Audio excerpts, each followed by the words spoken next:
طبعا في حاجه من زمان عايزه اقولها لكم واوريها لكم، مكون بحبه جدا وهو حب الرشاد. حب الرشاد زي ما انتم شايفين كده، ده شكله.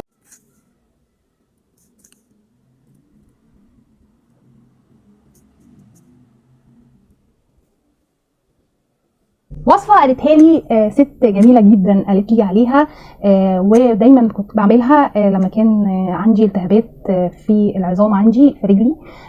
لما استخدمتها بصراحه كانت مفيده جدا ليا. طبعا انا حبيت اقولها لكم عشان تستفيدوا. اهم حاجه فيها حب الرشاد. حب الرشاد طبعا كلنا عارفينه، بيتجاب من عند العطار. طبعا زي ما انتم شايفين كده الفوائد بتاعته، وفي ليه فوائد كتيره قوي. طبعا عشان ما اطولش عليكم ممكن تعرفوها من جوجل.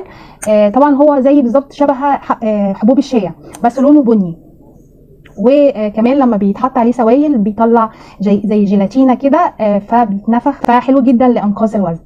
طبعا اللي قالت لي المعلومه دي ست جميله جدا. يا رب اتمنى، يا رب، هي قالت لي ادعي لي ان ربنا يرزقني ويعوض عليا، بريت تدعوا لها بالذريه الصالحه، وتدعوا لي انا كمان ربنا يشفيني. طبعا المعلومه دي حبيت اقولها لكم عشان يستفيد منها كتير في الصفحه. هي كل الحكايه حب التمر. طبعا التمر مفيد جدا برضو، وحب الرشاد برضو مفيد. يعني الاتنين ليهم فوائد جميلة جدا. طبعا بنفتح التمر بالشكل ده، ونحط عليهم طبعا تمرايه الصبح، ممكن على شق ريق، وقبل كل وجبة ممكن تمرتين او تمرايه تعمليها بالشكل ده.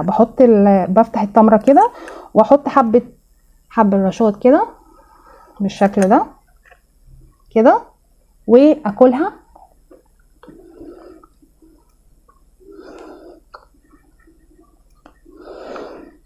على فكره هو ملوش طعم، يعني الحلاوه بتاعه التمر ما بيضغطش عليه.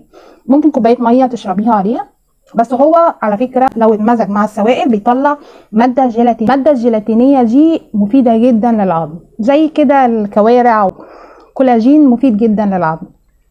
طبعا تقدروا تبحثوا عنه في جوجل وتعرفوا فوائده، والتمر كمان مفيد جدا برضو.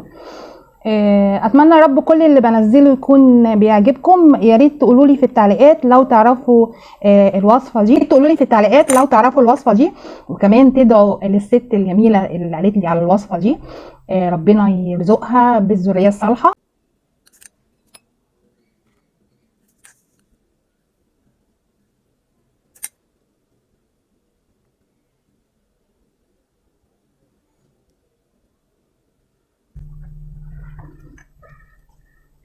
كانت معاكم مها القناوي، مع السلامه.